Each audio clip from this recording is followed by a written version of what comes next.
Hello friends, जय माता दी। कैसे हैं आप सब? दोस्तों, क्या आपने भी कभी महसूस किया है कि कोई इंसान आपकी ज़िंदगी में आया, थोड़े समय के लिए रुका और फिर ऐसा घाव देकर चला गया जिसे आप महीनों, सालों या शायद पूरी ज़िंदगी में उस दर्द से उलझे रह गए हों? कभी सोचा आपने ऐसा क्यों होता है? क्यों कोई अजनबी आपकी आत्मा में ऐसी खलबली मचा देता है जैसे वह आपको कई जन्मों से जानता है? क्यों कोई भी रिश्ता कुछ ही पलों में इतना गहरा हो जाता है जैसे ही आपका उनसे सालों पुराना रिश्ता हो? और क्यों वही इंसान आपको सबसे ज़्यादा गहरा दर्द दे देता है जिसे आप दिल की गहराइयों से चाहते हैं? क्या ये सब सिर्फ इत्तेफाक है या इसके पीछे कोई छुपा हुआ आध्यात्मिक रहस्य है, या फिर वह इंसान पिछले जन्म से चला आ रहा कोई अधूरा चैप्टर था? आज इस गहरी आध्यात्मिक यात्रा में मैं आपके उसी रहस्य को खोलने वाली हूँ जिसने आपको जीवन में सबसे ज़्यादा रुलाया। वो पिछले जन्म में आपका कौन था? आज मैं आपको एक छोटी सी असली घटना पर आधारित आपको एक कथा बताती हूँ। परमहंस योगानंद जी अपनी किताब में एक घटना बताते हैं। उनके गुरु थे श्री युक्तेश्वर गिरी जी। एक दिन वो बड़े शांत स्वर में कहते हैं, लाहिड़ी महाशय, गुरुदेव के गुरु ने मुझे पहला दर्शन तब दिया था जब मैं उन्हें इस जन्म में जानता भी नहीं था।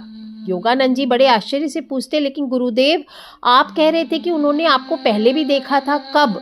तब श्री युक्तेश्वर मुस्कुरा कर कहते, उन दिनों में जवान था, दुनिया में उलझा हुआ था।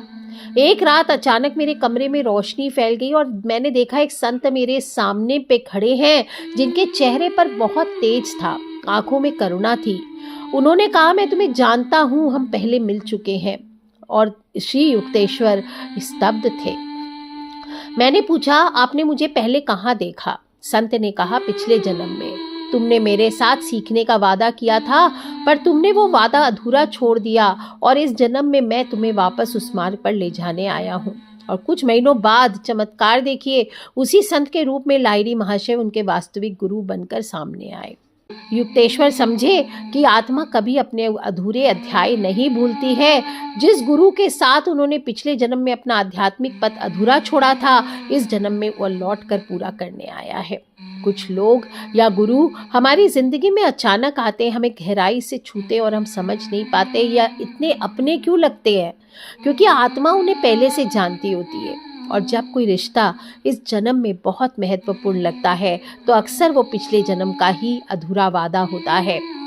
मानव जीवन सिर्फ जन्म की कहानी नहीं। जो लोग हमारी ज़िंदगी में आते हैं, हमसे प्रेम करते हैं, हमसे धोखा करते हैं, हमें रुलाते हैं या फिर हमें पूरी तरह बदल कर चले जाते हैं, वे यूं ही नहीं आते।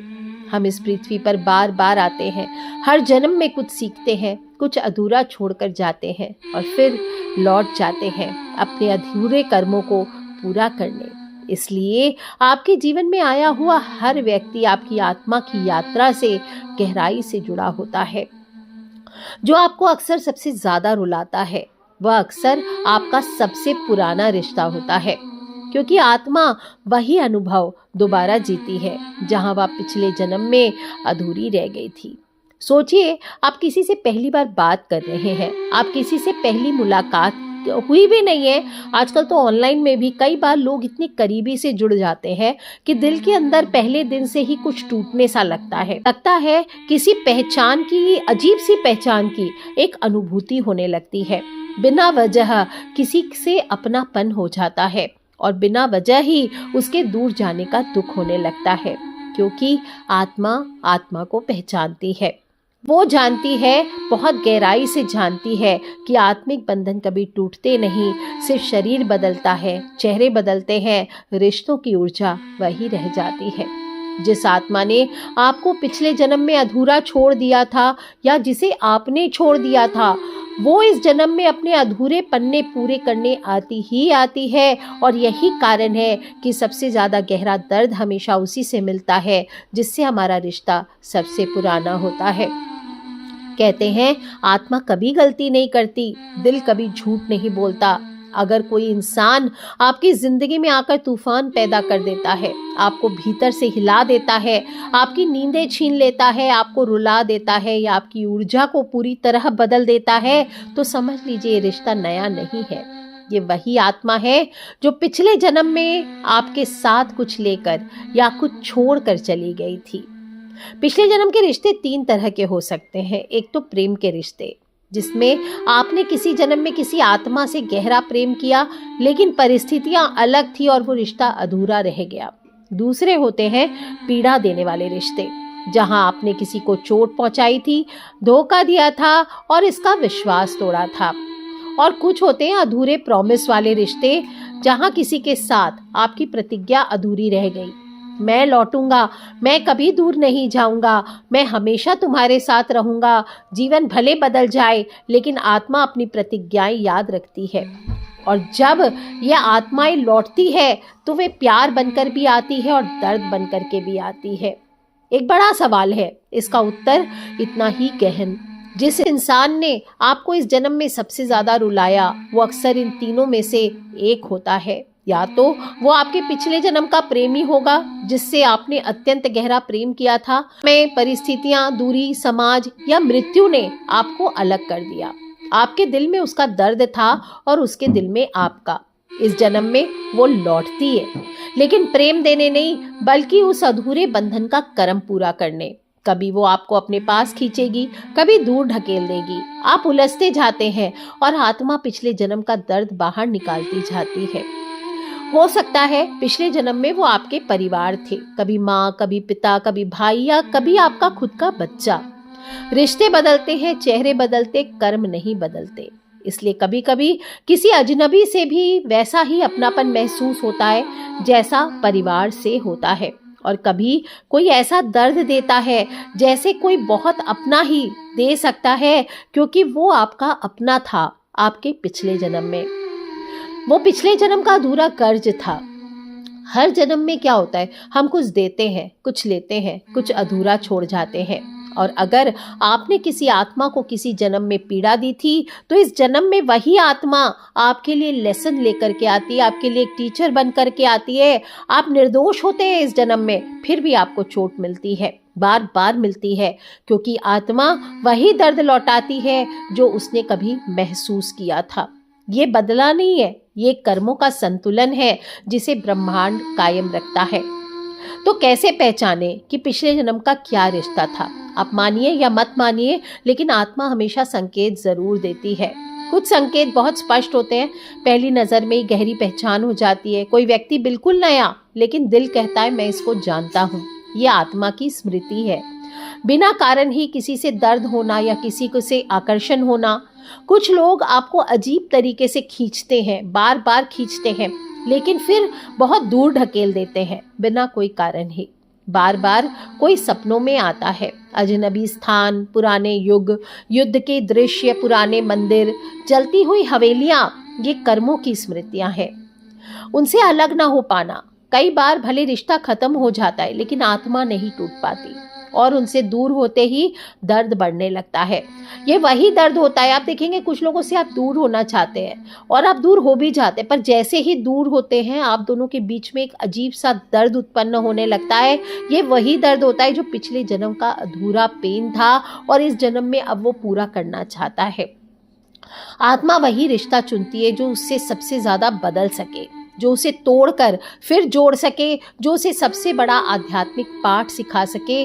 और आत्मा का विकास आराम से नहीं होता, विकास दर्द में होता है, असलियत में होता है, सबसे ज्यादा उसी में होता है जिसे हम पूरा जीवन भूल नहीं पाते। जिसने तुम्हें सबसे ज्यादा रुलाया वही तुम्हारा दुश्मन नहीं था, क्योंकि वो आपका आध्यात्मिक दर्पण था जो आपको आपकी ही गहराई दिखाने आया था। तो अब आपको इस जन्म में इसको कैसे निकलना है और क्या करना है ताकि कर्मों का बैलेंस यहीं पूरा हो जाए? तो माफ कीजिए। माफी देने से वो नहीं बदलता, आप बदलते हैं। माफी आत्मा की बेड़ियां खोलती है। स्वीकार करें कि संबंध कार्मिक था। जब आप ये समझ जाएंगे कि ये कार्मिक संबंध है, ये रिश्ता पिछले जन्म का संबंध है, तो अपने आप ही आपके अंदर का दर्द धीरे धीरे कम होने लगेगा। आप उसे जाने दे सकते हैं। संबंध को अपनी चेतना से मुक्त कीजिए। आत्मा पकड़कर नहीं चल सकती, उसे छोड़ना सीखना ही होता है। समझे आज वो आपको छोड़कर जा रहा है, अगले जन्म में उसे ये खेल फिर खेलना पड़ेगा, इसलिए आप उसे माफ़ कीजिए। और जितना आपका ध्यान गहरा होगा, ध्यान कीजिए, आत्मचिंतन कीजिए, जितना आपका आत्मचिंतन अच्छा होगा उतने अंदर बैठे हुए आपके पुराने जो जन्म हैं वो खुलेंगे और आप धीरे धीरे पर्दे खोलते खोलते मुक्त हो जाएंगे। ब्रह्मांड से संवाद करें, प्रश्न पूछे मैंने क्या सीखना था, आपको भीतर से उत्तर आएगा। और आत्मा जिसने आपको सबसे ज्यादा रुलाया वो आत्मा आपके उत्थान के लिए आई थी, ऐसा आपको मानना चाहिए। यह आपकी सजा नहीं थी, यह आपकी सीढ़ी थी आपके आत्मा के उत्थान की। इसलिए उस दर्द ने आपको और गहरा, आपको समझदार और अधिक स्पिरिचुअल बनाया। ये रिश्ता नया नहीं था, जन्मों का रिश्ता है आपका, जन्मों की कहानी थी जिसका अंत आज आपकी चेतना लिखने जा रही है। और जब आप इस सच्चाई को महसूस कर पाएंगे तब आप समझ जाएंगे कि जिसने आपको सबसे ज़्यादा रुलाया वो पिछले जन्म में कोई बहुत आपका अपना था। और जब आप इस सत्य को स्वीकार कर लेंगे तो आपके भीतर एक गहरी शांति आएगी, क्योंकि आत्मा आपकी समझ जाएगी कि दर्द दुश्मन नहीं था, दर्द ही मुक्ति का द्वार था। इसलिए अब जब भी आपसे कोई रिश्ता तोड़ता है, आपकी आत्मा को झकझोरता है, तो भागिए मत, रुकिए, आंखें बंद कीजिए, ब्रह्मांड से कहिए मैं समझ गया हूँ, मैं समझ गई हूँ, यह आत्मा मेरे विकास के लिए आई थी, मैं माफ़ करती हूँ या मैं माफ़ करता हूँ उस आत्मा को और आज से मैं मुक्त हूँ। यही आत्मा की असली आज़ादी है और यही पिछले जन्म के बंधन को खत्म करने का रास्ता है और यही आध्यात्मिक जागरण का प्रारंभ है। तो दोस्तों, अगर आपको भी लगता है कि बार बार आपको कोई रुलाता है, बार बार पिछले जन्म में कौन था, क्यों वो ऐसा करता है, तो आज आपको जवाब मिल गया होगा।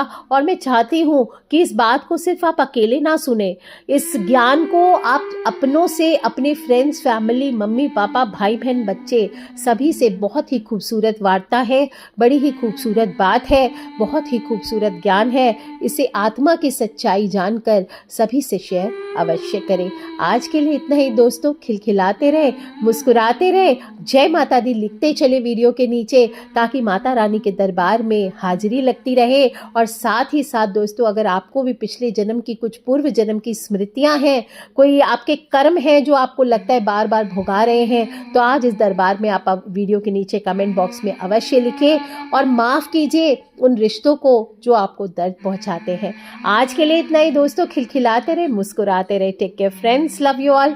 जय माता दी, बम बम भोलेनाथ की जयकारा, शेरावाली दा बोल सांचे दरबार की जय। जयकारा, शेरावाली दा बोल सांचे दरबार की जय।